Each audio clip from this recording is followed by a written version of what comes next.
this week's episode of Monster Musume, or Everyday Life with Monster Girls.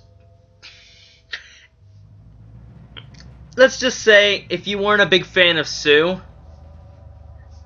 or you weren't entirely sure about Sue, or how comedy would go with her somewhat, this episode displayed what she could do for comedy, or what she could do for the fan service, or it also could have won you over for Sue. Sexual deviant Sue. She assaulted Mia, Poppy, and Centauria, and they each had a little, climaxing. Hence the symbolism with the petals falling off the flower, because they were being defiled by Sue.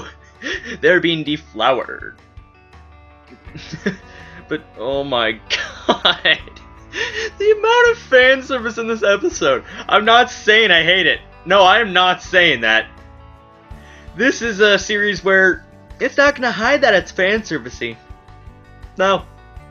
It expresses it, turns it into comedy, and turns into moments like, damn, or lucky, or I don't know how to feel about this. That's what this series does best. It knows it's a fan service series, but it builds off of that with comedy and everything else, like High School DxD.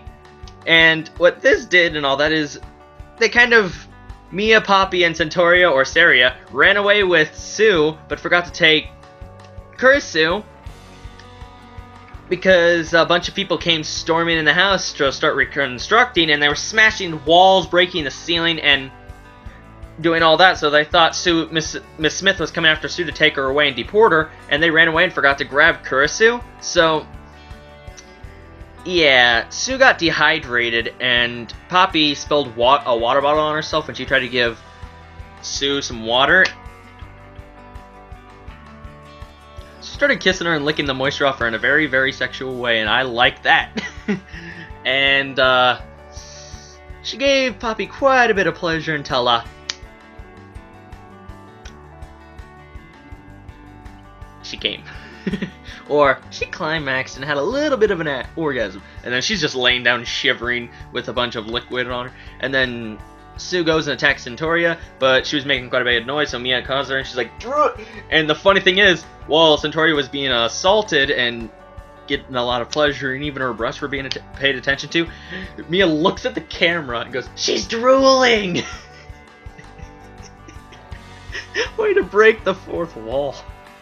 Well, I don't know if we can consider that breaking the fourth wall, but that was still hilarious. So Centauria got assaulted by Sue, and then there was some bloodlust in the air. Meanwhile, Kurusu had gone out starting to look, and he saved Mero, the mermaid girl, who was on a wheelchair going down a slope, and she was going to hit a pole, and he jumps in front of her to save her, and he gets tits to the face. He's buried neck deep into her tits and all that, and he's just like soft airbags.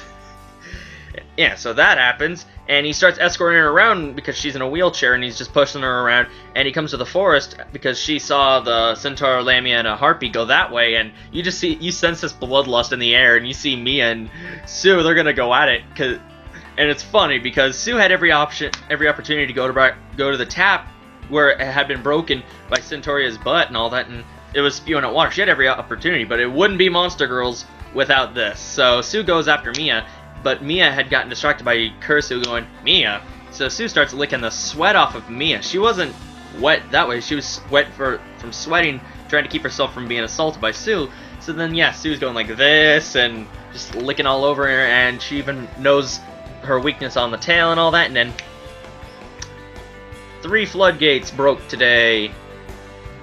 3 women were defiled and deflowered by Sue. I like that little symbolism with that fucking flower. Just 1 petal, 2 petal, the rest of the flower. Done. And Sue even tries to assault Mero, the mermaid girl. She lunged at her, but Kurusu just uses a plastic bag, ties Sue up and everything, and he's just a total badass. He just puts Sue on the ground. Bad Sue. Bad. He's like, I'm getting too used to this. So, yeah. We have sexual deviant Sue, and then we also got introduced to Mero, the mermaid girl, because Miss Smith had gotten some reconstruction done and added a room for Mero without Kurusu's knowledge until he had to sign the papers, which is like this big, and he needs to sign it by tomorrow. So yeah, she's like, and Miss Smith, when asked about Sue and all that, she's like, I can't see slimes. She's abandoning her duty. She doesn't want to deal with illegal immigrants or just deal with Sue because she's an illegal immigrant. She has so many like things she always has to do. She has to propose new policies for the bill. She has to make sure homeless girls and all that get home, their homestays and all that. And then she has to take care of other illegal immigrants and all that. So she's just like, nope, fuck it. I can't see slimes.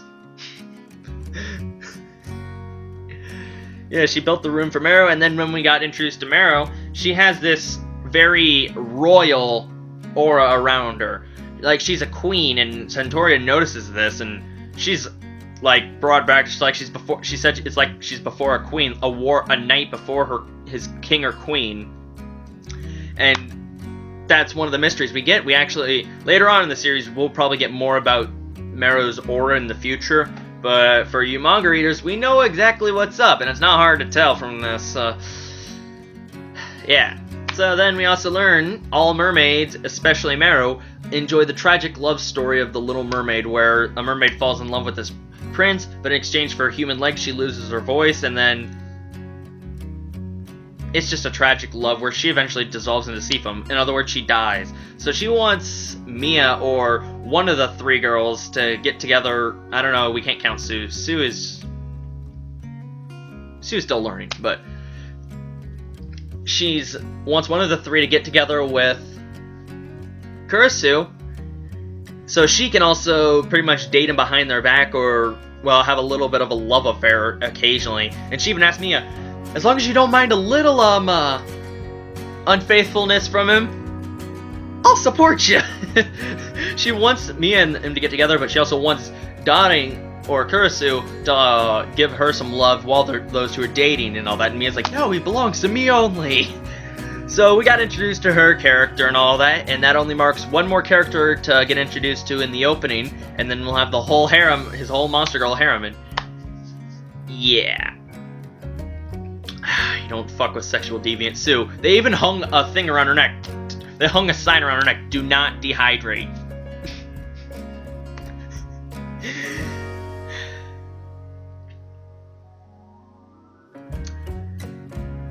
We also did learn some cool facts about mermaids.